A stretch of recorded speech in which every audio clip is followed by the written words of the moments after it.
Hello everyone, here again with another video for you. This time I want to talk about doing research. So you might have noticed if you were looking through the short story assignment sheet that on the bottom, one of the requirements that I have is to include some outside sources. So I just want to take some time and explain to you like what I'm expecting here and how you can find these sources. And I also want to explain those links that I had posted under this week on the website.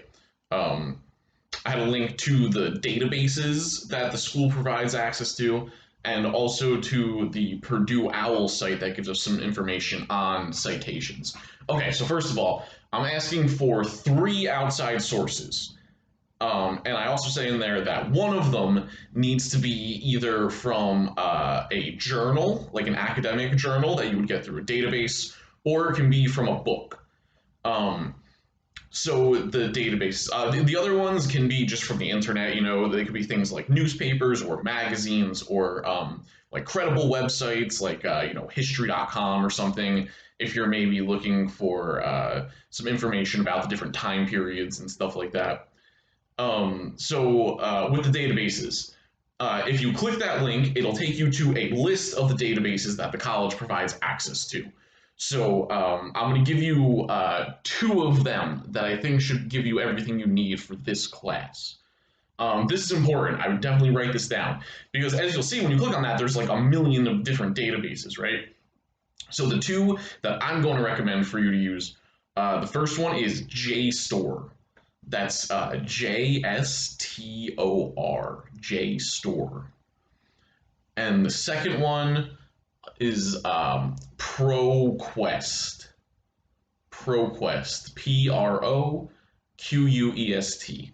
So if you go through that list, you can find JSTOR. I think there might be 2 different JSTORs. One of them says like literature or English or something like that. That's the one for us, obviously.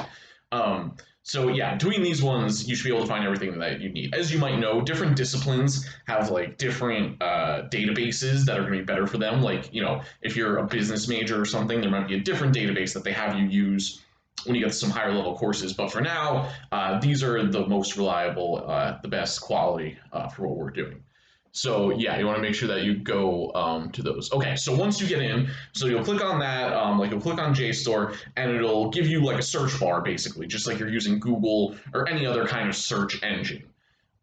So things that you can type in there just to get started, you can try typing in whatever story you're writing about. You can try typing in the author's name or the author's name and the story, especially for like some of the stuff that we're looking at here. Like James Joyce is like one of the most popular authors of all time, you know? So there's definitely a lot of essays written about him and probably even specific about these stories. About Araby and Evelyn.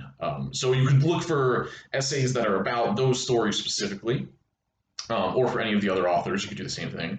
Kind of the other way to go about this would be to look for things more about the topic. So if you're writing about gender, you could look for a source that just talks about gender and how it operates. You know, if you're talking specifically about like objectification in like Araby, you could look for a source that explains like what that is and why it's bad. Or if you're looking, if you're doing something about like possessive relationships with the stranger, maybe you could look for like maybe a more psychological type article that's about like possessive or abusive relationships and how that works, and then you could connect it to the story. So yeah, those are some of like the terms that you might want to type in. As you know, just like any other search engine, if you're not getting results that are helpful to you, you might need to change how you're typing it in. You might need to be like more specific or maybe more general with what you're typing in. Some other things that you want to look for. So as you might know, doing the research, it can take a long time, right? I would not save this till the very end. I would try to get started on this as soon as you can. And sometimes even if you're in the beginning stages of writing your essay, doing some research can help you to kind of see, get some ideas and like see what other people are saying. Obviously, you don't want to like be, you know, copying what other people are saying, or and that can be a problem sometimes. Like if you read someone else's thoughts, then it might be hard to think of like your own point if you're too like occupied by that. But it can be a good way to help us get started as well. But some of the things that you might want to look for to do this as quickly as possible, as efficiently as possible. You can look for when an essay was published. So for our purposes, I would say we probably only want to work with stuff that was published after like 1985.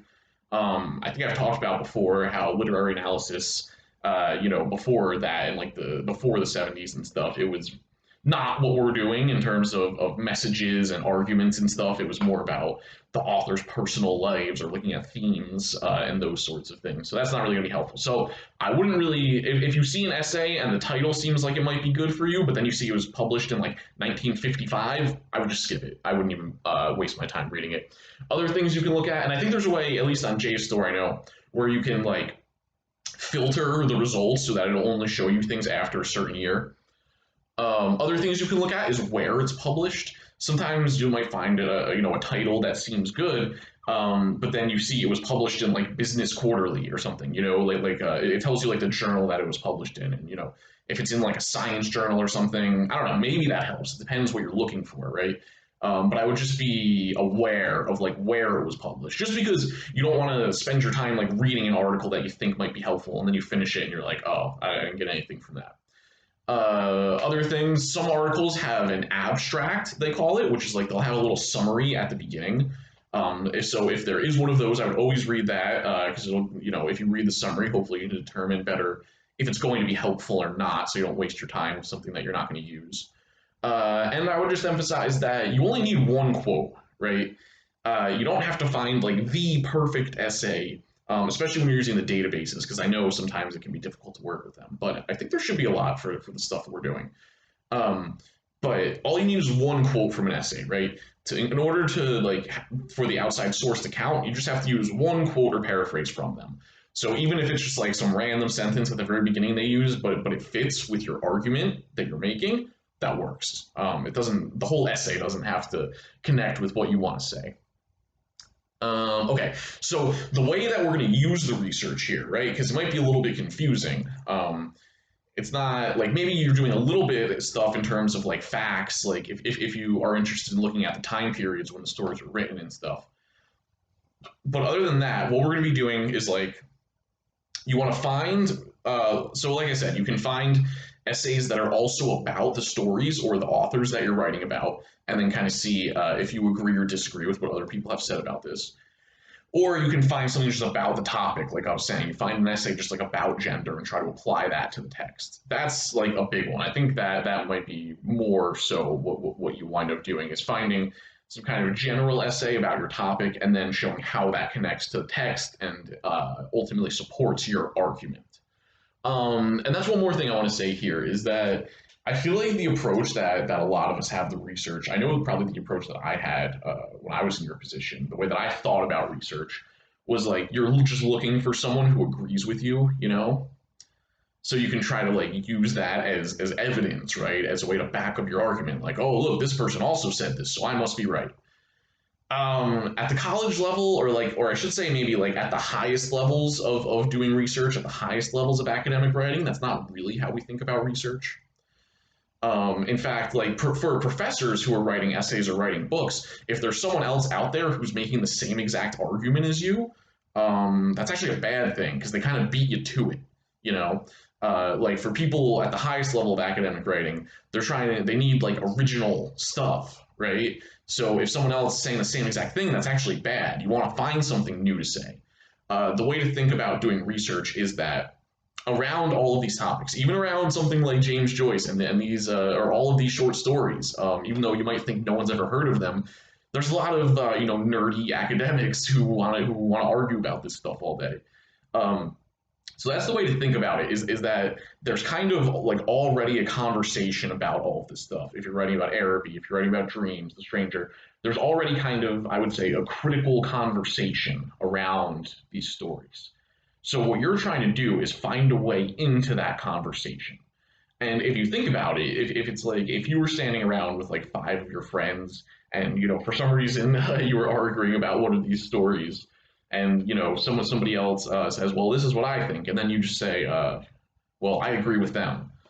it's like, all right, well, we don't really need you here to just say you agree with someone else, right? So you do want to kind of try to find your own lane. It doesn't have to be like, reinventing the wheel, coming up with something earth shattering, just maybe like slightly different than how someone else has viewed it. I'm not going to be too hard with you guys on that, because this is kind of a class that we take at the beginning of college, so I'm not too concerned with you having a totally original thesis no one's ever thought of. It's okay if you find someone saying something very similar to you. I'm okay with that for what we're doing, but I think it's important that we have this perspective about research as a critical conversation that we're trying to get involved in. I do think that's going to be important, both for what we're doing now and when you have to do research going forward in college.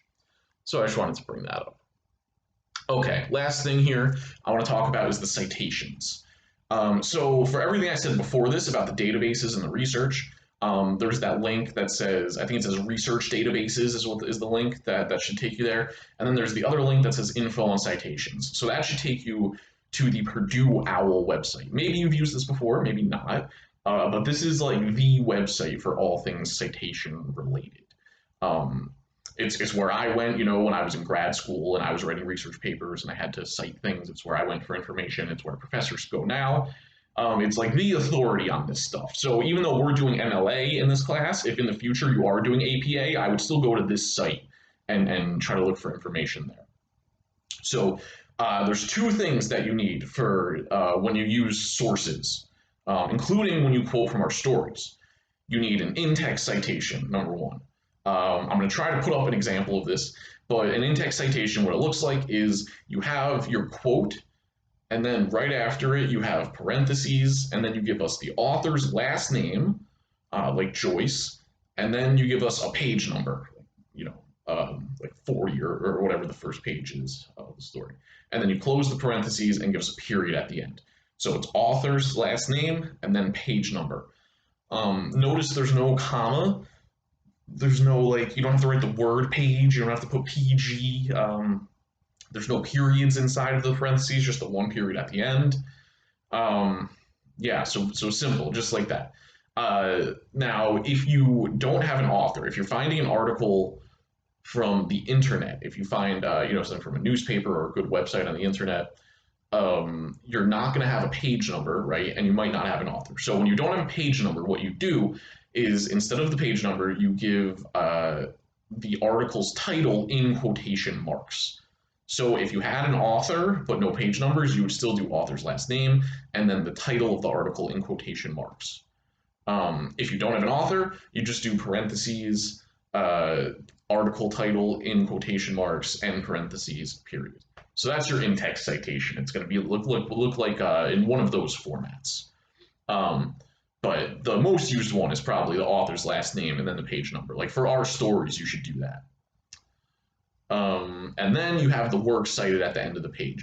There's a really great document on the Purdue OWL website. If you go down to it says MLA sample paper, where it has a whole paper that's in MLA format, and at the end there's a work cited, so you can kind of see exactly what it's supposed to look like.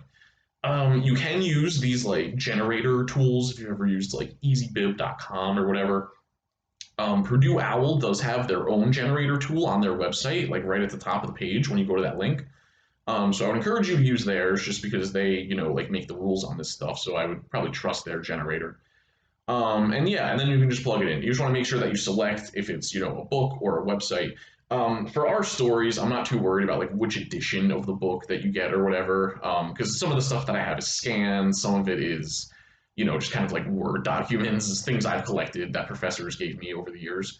So for those, you can just use whatever edition comes up. I'm fine with that. I more just want us to get used to this process of finding all the information and getting everything in the right format. So I'm not going to kill you guys on the grading for the citations, I just want to see that you're trying. As long as I see you're making an effort to have the citations, I probably won't really take any points off. If you just don't have them at all, you don't even make an attempt, then yeah, I'll probably take some points off. So just do your best. This is something, we're going to have to get more used to as we move up in college. So we'll give that a shot. But that website has all the best. You just want to make sure you have the in-text and you have the works cited. And it should be good. Okay, I think that's all for now. Talk to you soon.